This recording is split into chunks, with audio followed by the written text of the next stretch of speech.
Croyez-vous que la Bible et l'Israël moderne sont liés? Dieu est-il en quelque sorte impliqué dans l'existence de la nation juive? Les chrétiens et les Juifs devraient-ils soutenir la nation d'Israël? Si oui, nous devrions discuter des termes clés qui sont populaires dans les nouvelles et de leur rapport avec la Bible.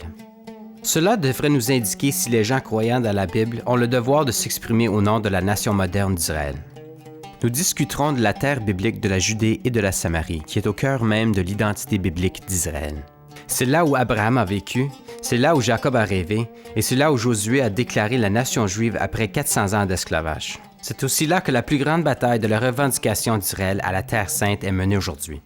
La presse mondiale et les politiciens internationaux parlent des frontières de 67 de la Cisjordanie et des colonies israéliennes illégales en Palestine. Les territoires surnommés la Cisjordanie sont souvent définis par les frontières de 67 et sont utilisés comme monnaie d'échange pendant les négociations de paix.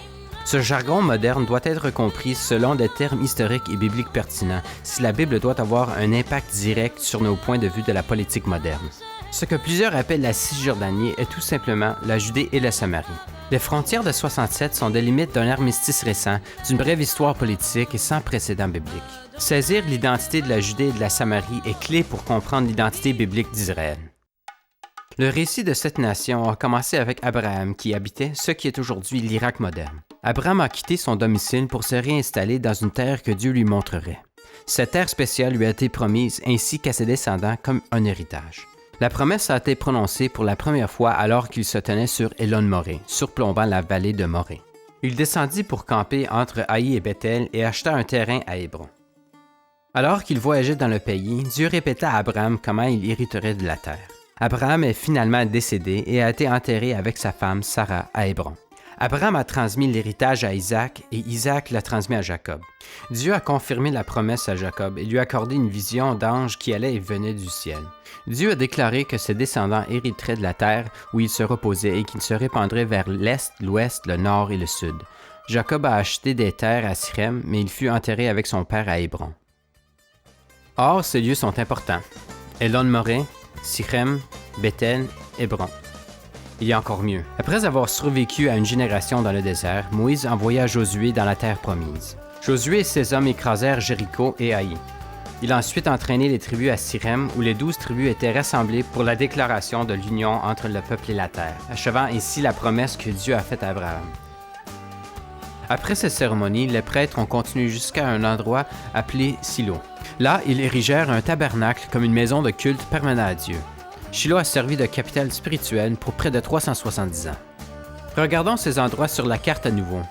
Elon-Moré, Sichem, Silo, Bethel, Hébron.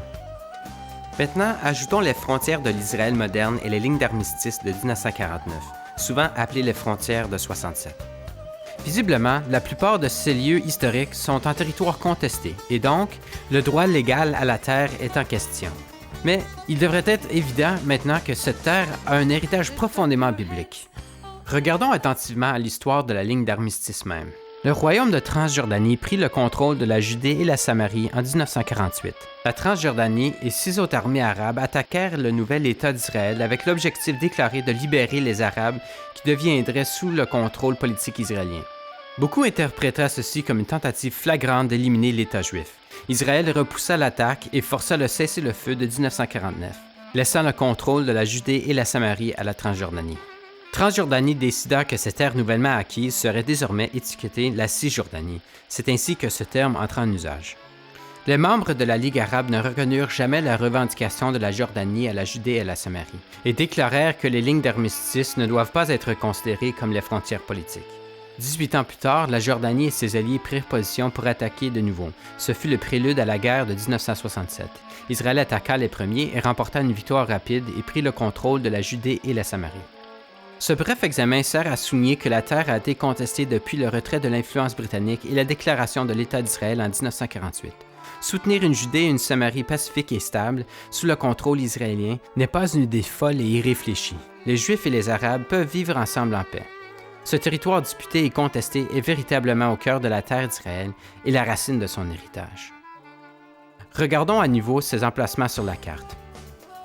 Sans la Bible, il faut laisser les politiciens et les avocats débattre ces questions, et à faute de résultats, laisser l'armée résoudre cette dispute. Mais pour les croyants aux promesses de ce vieux livre poussiéreux, des questions clés doivent être répondues. Dieu n'a-t-il pas promis la Judée et la Samarie à un reste d'Israël revenant? Peut-on prendre la Bible comme la vérité et suggérer qu'Israël donne la Judée et la Samarie? Nous pouvons fermer la Bible et déclarer que Dieu ne s'intéresse pas à ce qui appartient à qui au Moyen-Orient. Mais ce serait nier ce qui a été clairement écrit. Quelle que soit notre inclination personnelle, nous devrons être clairs. La Judée et la Samarie ont été déclarées en tant que partie de l'héritage d'Israël. La Bible atteste cette vérité sans excuse, et la responsabilité de témoigner de ce fait revient à nous.